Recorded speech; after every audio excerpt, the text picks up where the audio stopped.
Welcome, everybody, to Awesome Pod Arvada Edition. We have a VIP exciting guest today, Cammie Welch with the Arvada Chamber. Welcome to the set. Good morning. How are you? What do you think about the getup? It is amazing. I love Hunter Bay, and this is such a great place to host this. Now, I do have to call you out, Cammie. I gave you one instruction last night regarding attire.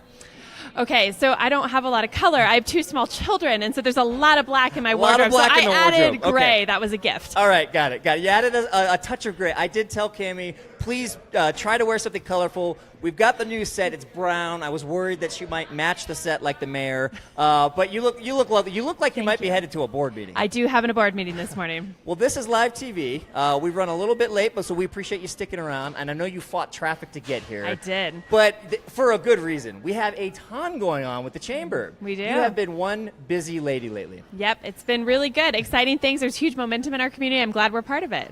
Well, so first of all, just for viewers that may not be that familiar with the Chamber, tell me just a little bit about it. How many members are there? What's your role? How big's the team? You've got an amazing team. I have an outstanding team, best in the country. We are a chamber that's about 600 members. We really see our role in the community being a convener, catalyst, and champion for business. So what that means is we support our business community around advocacy, growth opportunities, community engagement, and connection, and making sure they have what they need to be successful. So many of the things we're going to talk about today fall into that kind of repertoire of work we do. We are a strong chamber. We're a fast-paced chamber, and we've got a lot going on all the time. And how many members? We are 600 members. That's a lot of businesses. There are a lot of businesses here in Arvada, a lot of entrepreneurs, a lot of creative types. Just around this coffee shop, you can see it. So it's kind of an exciting place to be. It's an amazing place to be. How long have you been chamber president? I've been with the chamber for about 4.5 years now. And before you was Dot Miller? Yep, Dot Miller. Who's now city council. City council. Love seeing that progression. Is this the track that we're thinking? I don't know that I'm thinking that, but I think that's an outstanding path. Well, let's jump in. Tell me a little bit. I know you've got a lot going on. Tell me about the volunteer challenge. Yeah, this year we're excited in April, the whole month of April, to be celebrating our Arvada Volunteer Challenge. So what we do is we ask our residents to give back in the community. We really think it's important as a whole community that we're supportive of our nonprofits. And so last year we had, I think it was about 26,000 hours of community giving it during the month of April. This year we want to exceed that. So we're challenging everybody to go out, deliver what they need to nonprofits in the community, support our efforts here in Arvada, and then log your hours so we can see how incredibly awesome Arvada is. And if I'm a nonprofit that wants to take advantage of this, is there still an open window to sign up for that? Yeah, I'd encourage nonprofits to reach out to the chamber, and we'd love to get those opportunities up on our website so that people can actively find them. Okay, so tell me exactly how it works. What do I do? I'm interested.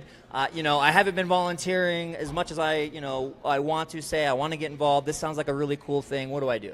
So it's very, very simple. We ask that you pick the nonprofit that you want to support, you go out and help them, and then you log your opportunity. When you're going to talk about how many hours you did, who you did it for. At the end, we are going to be donating $500 to a nonprofit of somebody that gets drawn from who contributed to the process. Say I don't know any local nonprofits. There's my excuse, right? I just don't know any opportunities. Is that a good enough excuse? Absolutely not. Oh, shoot. We want you to get to our website. There is a list of opportunities that some are short, some are more expanded opportunities. Just check it out, see what's out there, and if nothing else, call the chamber. We're glad to direct you towards some amazing local nonprofits that will help you find your passion. Okay, viewers, so check out the Arvada Chamber of Commerce website. Log your hours. Let's all pitch in together as a community. We're trying to beat how many hours? Over 25,000. 25,000 is the number we're trying to break. I think we can do it. Next up, we want to talk a little bit about Arvada Works. I know this is something you've been talking about for quite a while. I know you've been very busy kind of putting this all together. What is Arvada Works? So Arvada Works is a workforce program. I was lucky enough last year to get accepted to the U.S. Chamber of Commerce's Talent Pipeline Management Program. Essentially, it's treating workforce like a supply chain, with business being the end user. We've heard from our business community for many years that they're struggling to find good employees, people that have the skills and are excited to come to work. And so our task with this is to work directly with our suppliers, meaning our school system, nonprofit partners, faith-based community, to help to enhance that pipeline through active communication, stigma breakdowns, and system changes. So that means a lot of things, but it's an exciting those are some process. big terms. Yes, yes. Well, that's how. So basically, you're trying to help businesses find the talent that they so badly want, and you're working in several different industries to make that happen. What are some of the industries? Absolutely. So we're launching Employer Collaborative. So we're asking our employers to engage in the process. We started with construction and trades because, as you know, in Colorado, there's a huge need for that industry right now. And heads up, high school students, you can make a pretty darn good living in these trades. Absolutely. I talked with a roofing company the other day that told me he pays one of his employees over $200,000 a year, which I was mind blown. It's amazing. There's some great career options in the construction and trades. So trades, and what other industries? So we're kicking off our healthcare collaborative this week, and then we're going to move into manufacturing, STEM, and professional services. And I think the sky's the limit after that, but that was kind of the highest demand in our community.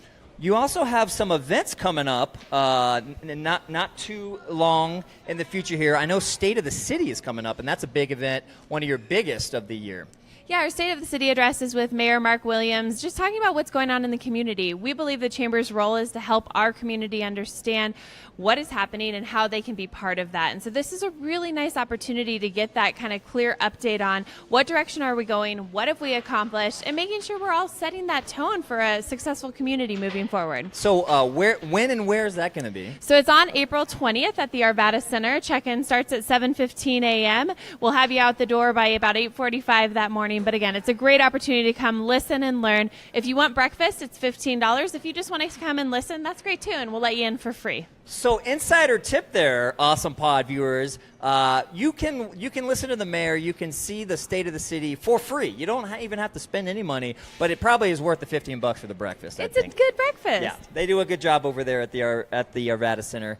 And lastly, speaking of some of my favorite events of the year, what's coming up pretty soon? So June 23rd and 24th is our 6th annual Sand in the City, which is a sand sculpture competition and festival. It's a big deal. Yeah, it is a big deal. And we've got some visuals we're going to be showing our viewers of some of these amazing sand castles that are built. I mean, these are, don't think big here, people. Can you describe what you see when you walk in here? Yeah, so we're going to have probably about 9 to 10 sculptures this year. They're 15 by 15 foot sculptures, so they're big. They're the size of a parking spot, to give you some perspective. What happens is we go out and we talk with community teams about the opportunity to participate. Typically, they're either nonprofits or businesses or community organizations. We have everybody from 4-H to Red Rocks Community College engaged this year, and they are paired with an architect and a sand coach, and they help them. Sand coach. That's the new title I'm aspiring for. It's amazing, and we can help you get there. But it is really cool, and they go through the design. They pick the elements that they want to do. The architect makes sure it's feasible. We give them preliminary training through Sand 101. We have a practice, and then they come out and build the Friday before the festival, and they do an amazing job. I mean, these sculptures are outstanding. There was, I forget which year it was, but a Simpson-themed one that I thought was pretty dynamite. Our Arvada Young Professionals is one of our teams that's been returning, and they are defending champions. I think they've won like 4 out of the 5 years. So watch out, Arvada. Those young professionals, they want to retain their title. Let's see if we can knock them off this year. And then this year, you're stepping it up. You're adding a little bit of spice to it. We are. We always like to keep things interesting. So we, and I will own that this is one of my dreams as a child, is being in the Guinness Book of World Records. And so we did submit an application, and the application got approved. So we will be attempting to complete the largest hula dance, not hula hoop. There's some concern about hula hooping. We're not asking you to do that. We're hula dancing. We have to have over 1,500 people doing the hula for 5 minutes. So we need everybody and their mom to come out and support this effort. So we got a little bit of breaking news here, folks. On the Awesome Pod Arvada edition, we are proud to be kind of your local source for all that's happening around Arvada. And we've got breaking news that we're going to try to break a Guinness Book of World Record, largest hula, not hula hoop, but hula dancing at Sand in the City. Remind us what date that is. So that's going to be on Saturday, June 23rd, 4 p.m. There will be more details on sandinthecityarvada.org. We'd encourage everybody to get out there and look at what's going to be expected. But it's going to be fun and exciting, and it's going to take a lot of work, but we're excited to tackle the challenge. We'll get our Hawaiian shirts ready. Cami Welch with Arvada Chamber, thank you so much for everything you do in the community. Thank you for having me. Thank you for all you're doing. And we will look forward to getting the whole team on, because We will. I'm telling you guys, the whole team is really fantastic.